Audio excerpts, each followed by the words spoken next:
no sean espacios donde lo que se interpreta justamente es que el poder y las tomas de decisiones son lejanas a la gente, ¿no? Eso hay que evidentemente irlo midiendo, eso es lo que hay que ir generando dinámicas diferenciadas, sí, porque estamos hablando de niveles de participación. No toda la ciudadanía va a participar de la misma forma en los espacios políticos. Hay niveles de participación que sí creemos tienen que ver con momentos en los que la gente puede, por ejemplo, involucrarse en procesos de elección primaria. Y habrá otros niveles de participación que tienen que ver con ya la definición de quienes dentro de los partidos tienen responsabilidades de dirección, que es un nivel de participación diferente, más profundo si se quiere, o la definición de quiénes son los representantes de estos partidos a cargos de elección popular. Son niveles de participación más complejos, más profundos, que por supuesto tienen que diferenciarse. Entonces, este aspecto de la desafección, de la desconexión de la política en general y las expresiones que tiene la política, que son los partidos, en relación a los ciudadanos, es algo que debe estar a la base de esta discusión. El segundo elemento que creemos que está a la base de esta discusión, de este proyecto de ley en particular, tiene que ver con, evidentemente, la situación de corrupción que ha ido involucrando a los partidos. Ya no por el tema vinculado a las coimas o a lo que los partidos pueden hacer una vez que llegan al poder, sino incluso en el propio funcionamiento de los partidos, Presidenta. Porque sí es cierto, y ahí sí coincidimos en algunos aspectos, en el aspecto central con el planteamiento del Ejecutivo, y es que el mecanismo para incorporar partidos políticos al sistema, este mecanismo de los adherentes, las firmas, es un mecanismo que no de ahora, sino que hace mucho tiempo está siendo cuestionado. Creo que nadie va a poder negar que ha habido casos paradigmáticos de situaciones en las que partidos importantes del sistema, o sea, partidos que incluso llegaron al gobierno, fueron señalados por situaciones en las que se falsificaban firmas. Y esto no hay que decirlo de manera parcial. En su momento se habló de la denuncia de las firmas falsas en la época del fujimorismo. Pero también se habló, y hubo una denuncia, y hubo una persona denunciada y sentenciada en la época de Toledo. O sea, para hacer, exactamente, no, hay que hacer, quiero terminar la idea, ahora le doy la interrupción. Bueno, vamos a hablar de lo que está aprobado. Entonces, decir que esto no es algo que únicamente se haya dado en partidos políticos de una tendencia, no. Este ha sido un mecanismo que lastimosamente se ha usado de manera transversal. Lo digo, en el caso del señor Toledo hubo una sentencia a la hermana del presidente por esta falsificación de firmas que pusieron en marcha. Y ahora más reciente, ahora le doy la introducción a la congresista Salgado, ahora más reciente se ha vuelto a abrir esa situación de cuestionamiento a los mecanismos de recolección de firmas y cómo eso se vincula a la verificación que tiene que darse a nivel de la OMPE en el caso de este partido Podemos Perú, que se inscribió en tiempo récord, ya lo ha hecho mención también la congresista Alcorta, cómo involucra a funcionarios como el señor Cavazza. Entonces, el cuestionamiento no es nuevo, eso es lo que creo que deberíamos recordar. Más allá de que ahora hay un proyecto sobre la mesa, no es la primera vez que se cuestiona a este mecanismo de adherentes como manera para ingresar al sistema político por parte de un partido. Eso es algo que está sobre la mesa. Y la consecuencia, además, que ha tenido esta dinámica de recolección de firmas o adherentes también ha sido perniciosa para la política. Porque creo que no escapa a la evidencia y a la constatación de muchos que hacemos política, cómo en los mecanismos de recolección para adherentes se han usado mecanismos clientelares. Muchos hemos visto cómo partidos locales, regionales y también algunos de carácter nacional, lo que han hecho para la recolección de firmas no es necesariamente difundir, como decía un colega, el programa político o difundir e invitar a la gente a participar. Lo que hacían muchos de esos partidos era, en fin, dar algo a cambio de una firma. Y eso lo hemos visto. Es más, se ha normalizado. Como evidentemente no hay una sanción para ello, pues está casi permitido, se ha vuelto la norma, que cualquier partido que ahora tiene que inscribirse busca estos mecanismos de entregar algo a cambio de una firma. La verdad, incluso lo vemos a veces en tiempo de pre-campaña, partidos que están usando estos mecanismos. Entonces sí hay un problema, Presidenta, sobre este mecanismo, y yo creo que más allá de los detalles, hay un consenso en relación a que algo que garantiza realmente el funcionamiento de los partidos no es necesariamente las firmas de adherentes, sino cómo demuestra ese partido que tiene vida orgánica. Ahí creo que todos vamos a coincidir en que la mejor manera de medir que un partido tiene una incidencia sobre la vida pública en un país es en su vida orgánica, en si tiene militantes inscritos, gente que voluntariamente se inscribe dentro del partido para además cumplir con responsabilidades que también la propuesta que estamos discutiendo señala, que solamente los militantes sean aquellos que, por ejemplo, pueden postular a los cargos de elección popular. Yo creo que esa es una medida apropiada y creo que en eso podemos coincidir varios acá, que le ha hecho daño a los partidos el exceso de invitados, ¿no es cierto? Es una dinámica que se ha repetido mucho en los últimos parlamentos. Los llamados invitados terminan siendo electos incluso más que los propios militantes al partido político. Y se está planteando ahora en esta propuesta que efectivamente sean los militantes, los afiliados, los que puedan postular a los cargos de elección popular. Y yo creo que es también importante que sean los militantes, los afiliados, los que, por ejemplo, también ejerzan cargos de dirección de manera estricta dentro de los partidos. Entonces son aspectos que lo que van haciendo es reordenar la dinámica de poder dentro de los partidos, tanto para quienes van a ser electos en un cargo de elección popular como los que van a asumir responsabilidades internas. Creemos, Presidenta, y ahí coincidimos con esta propuesta, más allá de los detalles, en que sí es necesario dar un giro de la dinámica y la lógica de los adherentes, simplemente que pueden firmar circunstancialmente un planillón, a quienes se comprometen realmente con el partido, su programa y las responsabilidades de darle vida orgánica a esa organización, que es algo que hoy lastimosamente no existe, Presidenta. Y hay un mecanismo que también nos parece importante, que deba ser discutido y que ojalá pueda generar consenso en esta discusión. Tiene que ver con, así como hemos hablado del ingreso de los partidos al sistema, de la salida de los mismos.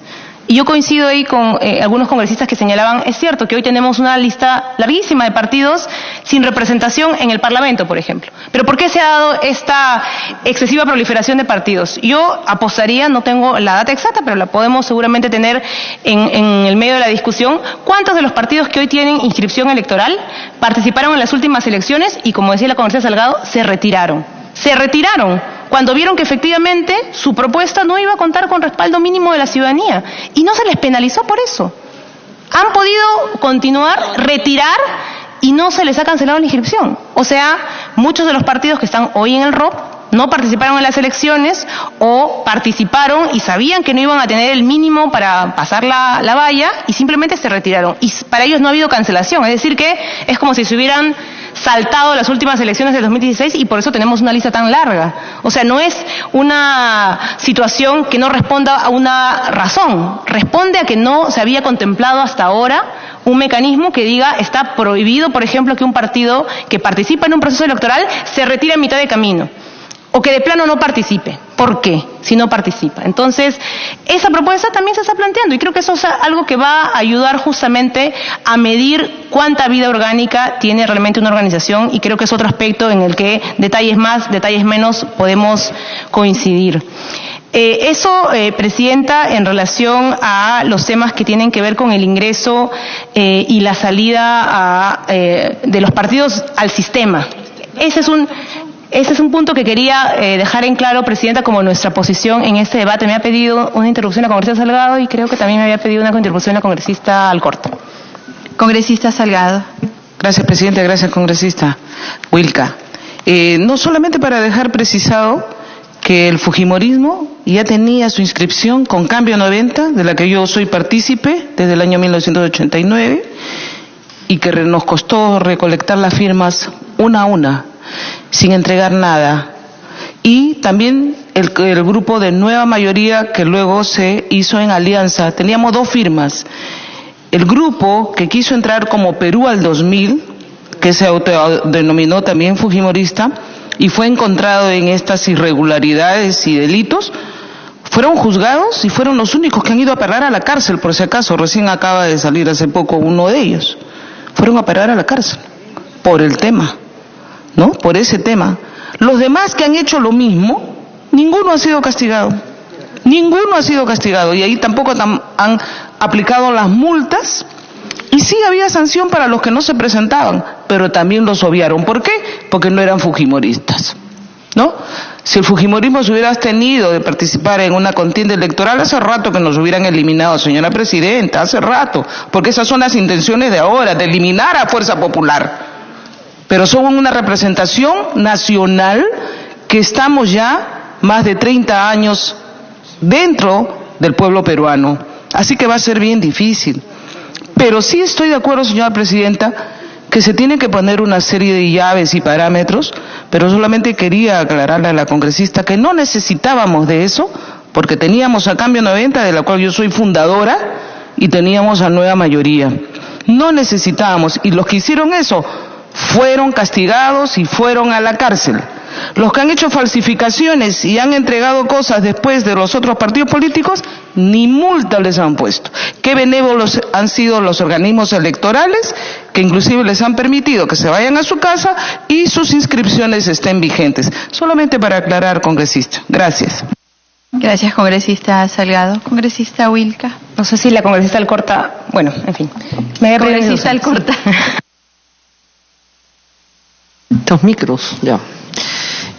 Yo reitero, entre lo que se ha estado exponiendo ahorita, por ejemplo, vuelvo a retomar el ejemplo del señor Guzmán del Partido Moradito, que sin tener creo que ni 24 horas de partido, tuvieron en los últimos minutos la posibilidad de inscribirse en las elecciones pasadas.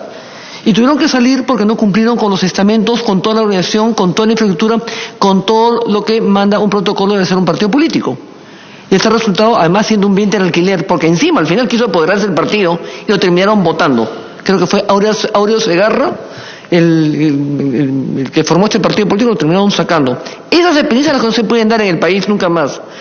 Después, y ahora que estamos viendo que hemos tenido creo que 25 candidatos a la presidencia, lo que se está bajando es la valla para que van a proliferar los candidatos a la presidencia. Y peor aún ahora, cuando se propone además de que estos candidatos a la presidencia puedan entrar al Congreso. O sea, la intención es postular a la presidencia con el objetivo de finalmente ser candidato al Congreso para que conduzcan su bancada. Y el mejor ejemplo, y con todo respeto lo digo, es el ejemplo de Peruanos por el Cambio. Entraron con una serie de circunstancias porque no habían tenido nunca vía política partidaria, nunca la habían conocido. Toda gente desconocida, absolutamente desconocida, y es muy difícil mezclar personas con ideologías diferentes en todos los aspectos que puedan conducir durante 4 o 5 años a la convivencia.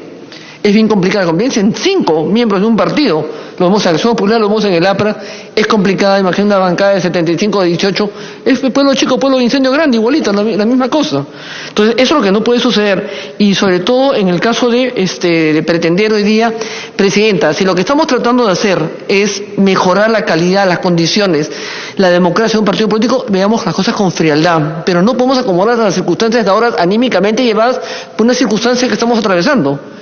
Entonces, formar un partido político cuesta trabajo, armarlo, hacerlo, no es una cosa que se hace pues de la noche a la mañana. Pero todos se entusiasman a la hora de las elecciones finales y todos se presentan. Yo no quiero mencionar un alcalde, porque he estado asistiendo a un alcalde que tuvo una desgracia en su distrito y la verdad es que pobre distrito, porque el alcalde no ata ni de Salta, no tiene idea qué cosa hacer con la municipalidad. Entonces, lo que sí se tiene que tener claro, presidenta, es que los partidos políticos deben existir justamente para consolidar la democracia en el país. Pero definitivamente hay que corregir que no se pueden presentar pues partidos aventureros de un día para otro. No se puede presentar un candidato de la noche a la mañana que nadie conoce y apareció con un partido político, o que un candidato después de 8.000 años aparece con un partido de vientre de alquiler. Eso no se puede aceptar, y creo que es lo que tenemos que apuntar para limpiar y dejar bien claro que yo en lo personal no creo que puedan haber más allá de 5 candidatos o 6 candidatos, no creo que deban haber más allá de 6 partidos políticos, no creo que deban haber. Entonces, en Estados Unidos hay 2 partidos, los demócratas y los republicanos. En Londres la Cámara Alta y la Cámara Baja no tienen constitución. En España el señor Rajoy le costó trabajo hacer un partido político. Entonces se han abierto entre el PSOE y el PP. Entonces es bastante complicado. Siendo enemigos Rajoy con Rubalcaba, se han podido sostener en el tiempo la vida política, por ejemplo. Entonces tengamos cuidado con hacer y no promover cosas que son realmente de una informalidad absoluta. Y como bien se ha dicho acá, tanto la congresista Salgado como la Indira Wilca, que no puede haber una carrera, parten todos los candidatos y como ven que no van a ganar, se retiran. Eso debieron ser espectorados de la lista electoral. No tienen la capacidad, pero sí extranjero. Y sí pudieron llevar candidatos al Congreso, no teniendo vigencia partidaria. Eso es inaceptable. Gracias. Gracias, congresista. Para terminar, por favor. Alcorta, para que termine, congresista Wilca. Gracias, presidenta. Entonces, presidenta, creemos que acá, más allá de los detalles, que por supuesto van a ser objeto de una discusión que todavía tiene que terminar de redondearse, hay aspectos centrales. Esta idea de que la vida orgánica de los partidos tiene que volver al centro del funcionamiento y de la garantía de los mismos es lo que estamos debatiendo en estos momentos. Y lastimosamente el mecanismo de firmas o adherentes no ha podido demostrar controlar esta capacidad de vida orgánica. Y eso es lo que justamente planteamos que pueda ser recogido en las modificaciones. ¿Qué es lo que plantea concretamente la propuesta del Ejecutivo, pero también otras propuestas que han ido planteándose en los últimos años? Que haya una combinación de los mecanismos, que por ejemplo este mecanismo de militantes o afiliados en realidad también puede llegar a tomar la forma de comités. ¿Cuántos comités constituidos tiene un partido? Eso es algo que nos podría llevar realmente a ver la capacidad de funcionamiento real de los partidos. La propuesta del Ejecutivo habla de 14.000 militantes inscritos. 14.000 militantes inscritos no es poca cosa, presidente. Estamos hablando de un nivel de vida orgánica intensa, activa, que yo creo que ese es el nivel de exigencia que se tiene que poner. Algunos hablan de una flexibilización excesiva, se señala, y van a proliferar. Yo no creo que con una exigencia de 14.000 militantes se diga que eso va a proliferar, porque además estamos hablando de que esta propuesta señala la obligación de actualizar periódicamente estos padrones y que los padrones sean públicos, con lo cual el ciudadano que voluntariamente se inscribe como militante del partido va a saber que el resto de ciudadanos va a poder acceder a verificar justamente si está inscrito o no está inscrito en el partido. O sea, información que hoy día no está disponible. Uno no puede verificar, ¿no es cierto?, cuál es el padrón de los militantes de un partido. Con la propuesta que estamos debatiendo, eso sería posible. Y en realidad no sería un tema, digamos, menor que una persona se inscribiera en un partido y que luego esa información estuviera disponible. Alguien tendría que hacerlo siendo muy consciente del compromiso que eso implica, presidente. El día de hoy son pocas, lastimosamente, las organizaciones políticas inscritas en el ROP que tienen una cifra cercana a estos 14.000 militantes. En realidad son muy pocas las que pasan los 100.000 militantes, y hay que decir que muchas de las que sobrepasan este número alto de militantes, de afiliados, son los partidos más antiguos justamente. El partido aprista, hay que decirlo porque es un mérito, tiene una cifra de 215.000 militantes. Acción Popular de la misma forma, 188.000 militantes. Somos Perú, un partido municipalista de larga data, 119.000 militantes. Entonces, estamos hablando de un requisito que no va en la línea de flexibilizar o de permitir que proliferen los partidos, como yo he escuchado, y con lo cual disiento. Al contrario, se está planteando una valla diferente, una valla que va en otro sentido, de garantizar un nivel de vida orgánica mayor. Yo creo que a este requisito eventualmente podría sumarse el requisito de, por ejemplo, contar con comités constituidos a nivel territorial de manera distribuida en el territorio, para evitar que haya una concentración únicamente en algunas regiones, presidenta. Pero, en todo caso, creo que sí es importante hacer énfasis en que este otro mecanismo de adhesiones, digamos, circunstanciales, que es la forma en la que se ha venido dando el recojo de firmas, no ha garantizado una mejor política, ni ha garantizado que los partidos tengan una vida orgánica activa. Al contrario, hay que romper justamente con esa cultura clientelar que se ha generado en el momento de recojo de firmas. No más de estos mecanismos o procedimientos de una firma a cambio de algo, que es algo que sí lo hemos visto. De manera perversa incluso han ido generando mecanismos con todo tipo de bienes a cambio de firmas. Eso es algo que no puede permitirse, presidente, presidenta. Es algo que más bien lo que ha hecho es degradar la política. Por eso creemos que sí es importante avanzar en estas propuestas y cambiar el sentido de lo que la política ha venido siendo. Un espacio no solamente de ejercicio de poder lejano a los ciudadanos, sino además mediado por la clientela, que es algo que debemos cambiar. Gracias. Gracias, congresista Wilca. Congresista Quintanilla. La congresista Takayama le pide una interrupción, congresista. Gracias, presidenta, con todo gusto. Congresista Takayama. Gracias, congresista Quintanilla. Solamente para decirle a la congresista Indira que el padrón de militantes sí podemos acceder a través de la OROP, simplemente poniendo el número de DNI de la persona que quiere buscar, nada más. Gracias, congresista Quintanilla. Gracias. Señora presidenta, nosotros partimos se legisla en función de la realidad, y la realidad es que actualmente está en crisis el sistema político electoral del país. Eso se refleja de varias manifestaciones.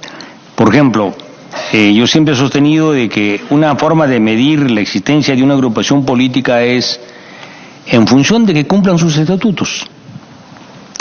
Si los estatutos dicen que tiene que tener un congreso cada 2 años, que lo tenga.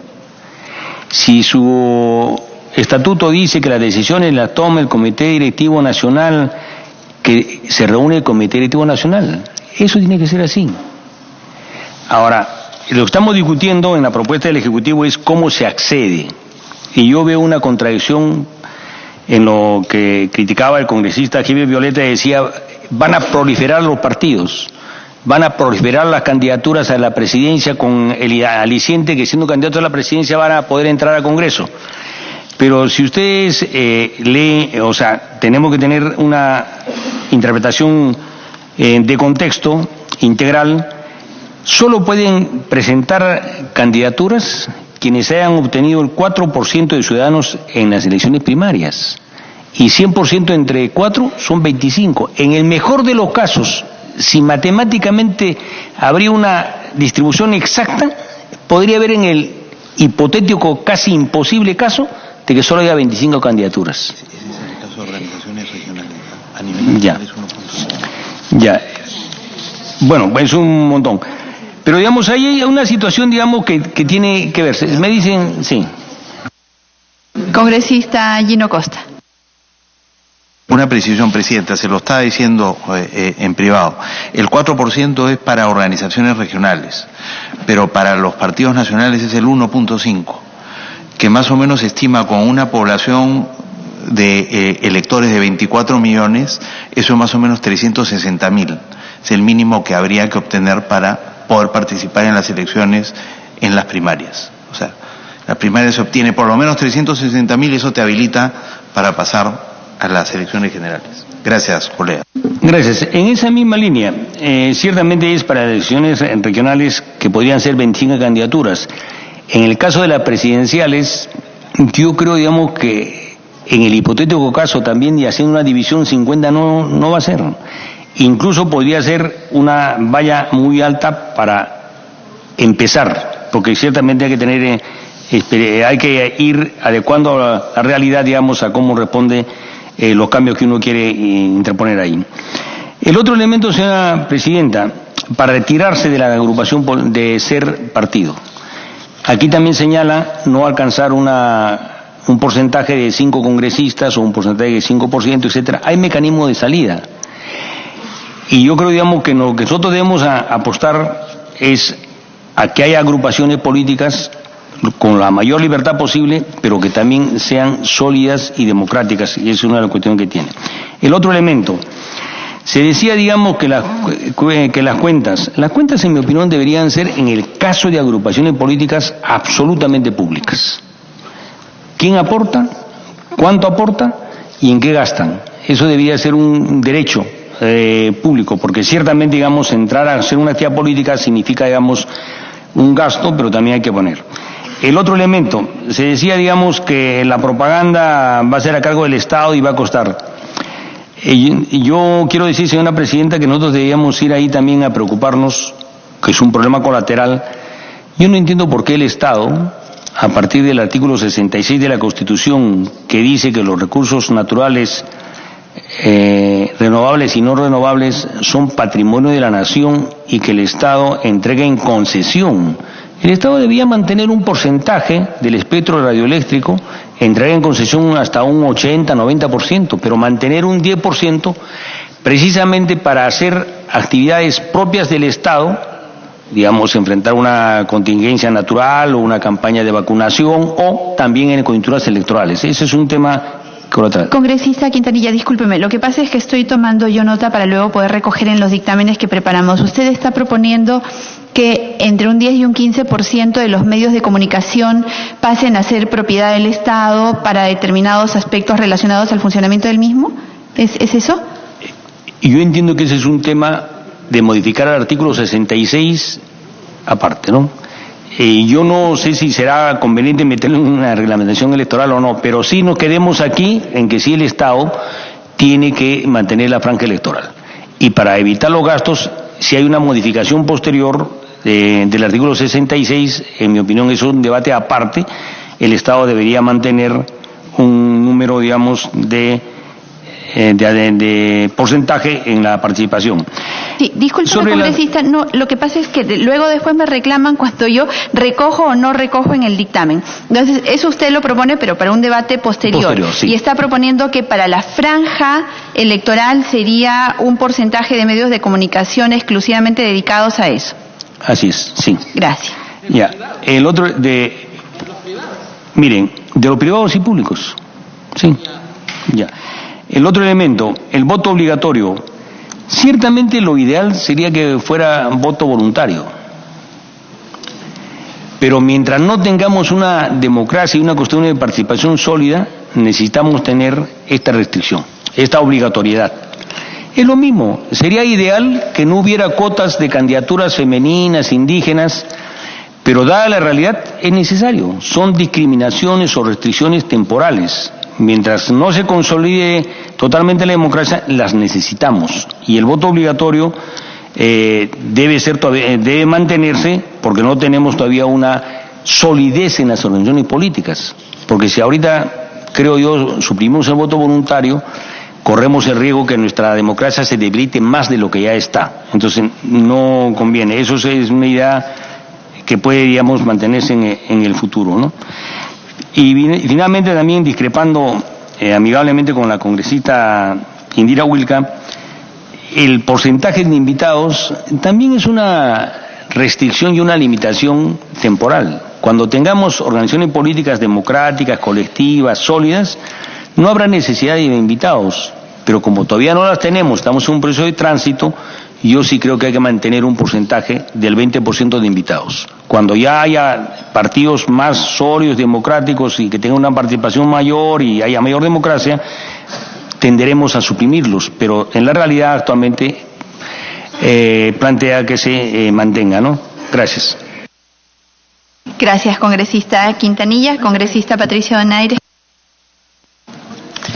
Gracias, presidenta. He escuchado decir a algún colega congresista que en América Latina, en cuanto a la institucionalización de los partidos políticos, el peruano es lamentablemente uno de los más precarios en la región, junto con Ecuador y Guatemala. Por otro lado, no tenemos un sistema de partidos propiamente dicho, es decir, no hay un conjunto limitado y estable de actores políticos que ejerzan una representación política como tal. Entonces, los partidos políticos terminan ajustándose a la definición mínima que hace el politólogo Sartori. Son apenas organizaciones que se presentan con candidatos a elecciones y la mayor parte de ellos aparece en una elección y desaparece en la siguiente. No estoy hablando de todos, estoy hablando de la mayor parte. En ese sentido, no son capaces de mantener ciertos niveles mínimos de respaldo electoral de un proceso a otro y tampoco cuentan con candidatos en algunas circunscripciones. Bajo este contexto es que entiendo el proyecto, la iniciativa presentada por el Poder Ejecutivo y la esencia de la misma. A ver, creo que la esencia está en dos aspectos fundamentales, si queremos hablar de eso y centrar el debate. Uno, en el número mínimo de afiliados, que nos dicen que tiene que ser 14.000 aproximadamente. No de firmas, cambiamos las firmas por los afiliados.